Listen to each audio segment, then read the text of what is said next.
Hey y'all, welcome to Lesson 7 of Draw Your Heart Out.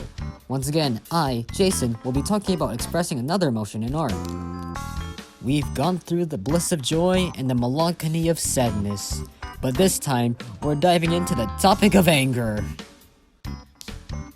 If you haven't watched the videos on expressing joy and sadness in art, I highly recommend you go over those, as I'll be building onto some topics that have been stated in their dedicated episodes. Although you don't have to, everyone here at Draw Your Heart would really appreciate it.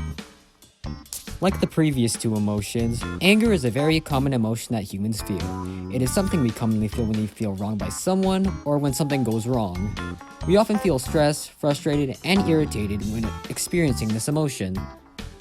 Some physical changes that could happen to someone when they're angry include an increase in energy levels, high blood pressure, high body temperatures, and tense muscles. Alright, now that we understand a little more about the characteristics of anger, let's delve into how we can actually put pencil to paper and let our anger loose on our piece of paper.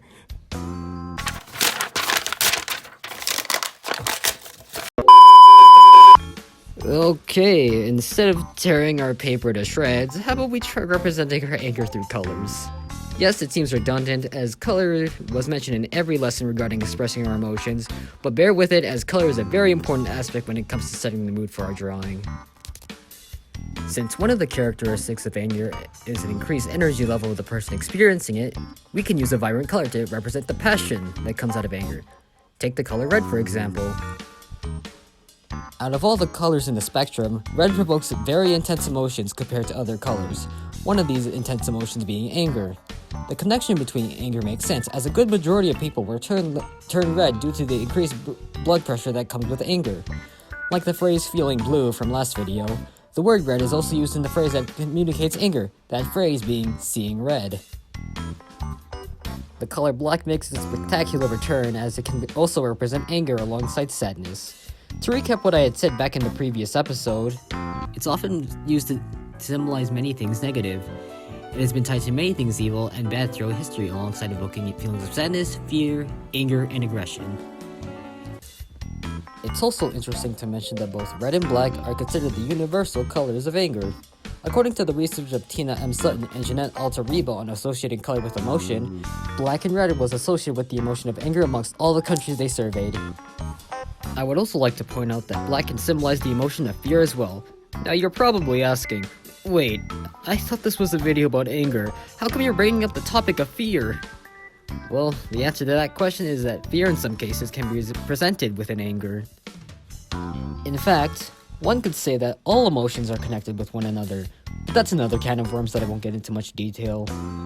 In short, anger, a feeling that draws us toward the cause, might be a response to something that causes us to have fear, a feeling that pulls us away from the cause. Although many people argue that anger is strictly negative, I would argue back and say that having anger in these types of situations can help one triumph over their fear and take action. Symbolism may also be used to communicate anger. An example of a symbol that could be used is fire. This is because it can represent the burning passion of anger that one might have. The word rage can also be used to describe the intensity of a fire. Example, a raging fire, as well as describe a stronger feeling of anger. And maybe even the rage of the screaming people you might encounter in games that support voice chat. Well, that's a lot of screaming. I hope I don't get into that situation. Anger has a multitude of ways of being expressed within art, with the use of vibrant colors such as red to communicate the intensity of anger, as well as using symbolism to hide a deeper meaning within the piece you are making. One can make something that can truly model their feelings that are too complicated for words to explain. As this marks the final episode of Draw Your Heart Out for the foreseeable future, on behalf of everyone here, we thank you for supporting us up to this point. Take care, and keep on drawing.